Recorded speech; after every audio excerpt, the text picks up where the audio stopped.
भगवान शंकर, न जाने क्या कुछ सीखने को है इनसे। अगर आप भगवान शंकर के चरित्र का, भगवान शंकर के व्यक्तित्व का आकलन करें तो आप ऐसी ऐसी चीजें उनसे सीख सकते हैं जो आपको कहीं और सीखने को नहीं मिलेंगी। हालांकि मेरी इतनी बुद्धि नहीं, इतनी बिसात नहीं कि मैं शंकर भगवान के चरित्र और व्यक्तित्व का आकलन कर सकूं, लेकिन जितनी भी छोटी बुद्धि है उसमें अगर प्रयास करूं तो इतना कुछ सीखने को है दोस्तों कि आज हम एक कला भगवान शंकर के व्यक्तित्व और चरित्र से सीख सकते हैं। और वो कला अगर हम सीख गए तो हमारे जीवन में बहुत बहुत बहुत समृद्धि आ सकती है। और वो कला का मैं नाम देता हूं सबको साथ लेकर चलने की कला। जी हां दोस्तों, आज महाशिवरात्रि के महान पर्व पर अगर आप और मैं ये कला भगवान शंकर से सीख सकें तो जीवन बहुत खुशहाल और बहुत जबरदस्त हो सकता है।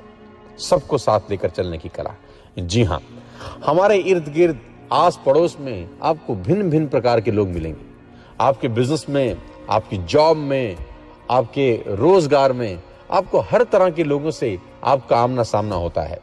किसी से दृष्टिकोण नहीं मिलता, कोई आपके बराबर मेहनत नहीं कर पाता, किसी से विचार मैच नहीं करते, कोई आपके लेवल का नहीं होता। हर तरह के लोगों से आपका आमना सामना रोज होता है। हर व्यक्ति आपकी वेवलेंथ का नहीं होता। तो इस सूरत में टकराव की स्थिति बनना स्वाभाविक है। तो कैसे इन सब लोगों को साथ लेकर चला जा सके, ये सीख सकते हैं आप और मैं आज इस महान पर्व पे भगवान शंकर से। साथियों, अगर आप भगवान शंकर के व्यक्तित्व का आकलन करें ऊपर से नीचे तक, आपने देखा होगा ना जाने कितनी ही दफा तस्वीरों में, मूर्तियों में, अलग अलग जगह जहां पर आपने भगवान शंकर के दर्शन किए होंगे। लेकिन आज जिस तरीके से मैं भगवान शंकर के चरित्र का कुछ अपनी छोटी बुद्धि द्वारा आकलन करना चाहता हूं, अगर आप उसको देखें और समझें तो भगवान शंकर ऐसी विचित्रताएं अपने आप में समेटे हैं जो किसी दूसरे देवगण के लिए असंभव सा लगता है। इसीलिए वो महादेव हैं।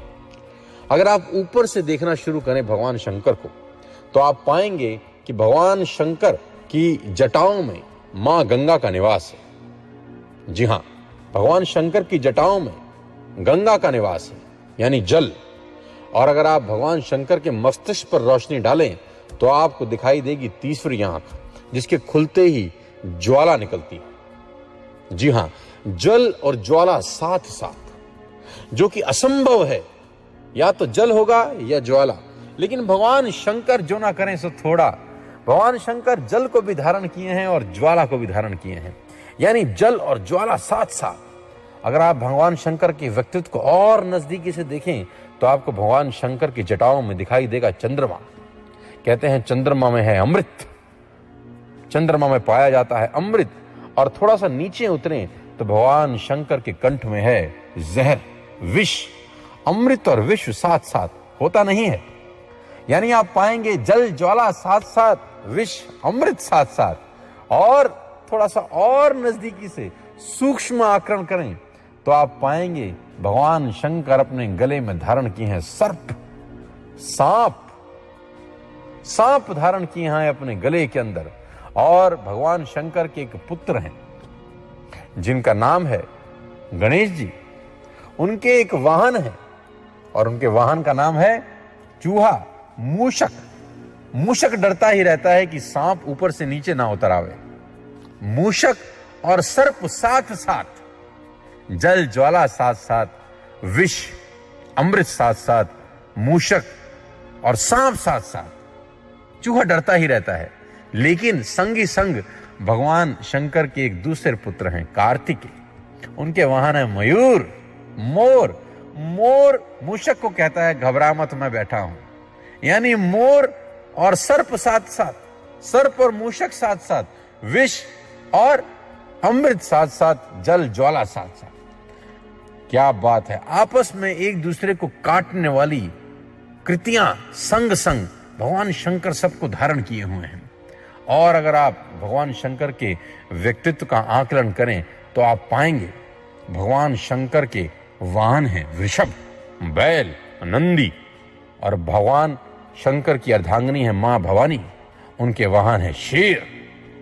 शेर और बैल साथ साथ, एक दूसरे को खाने वाली चीजें साथ साथ भगवान शंकर का आकलन करें तो भगवान शंकर अपने शरीर पर लगाते हैं भभूत और भगवान शंकर के इर्द गिर्द रहते हैं भूत भूत भभूत साथ साथ।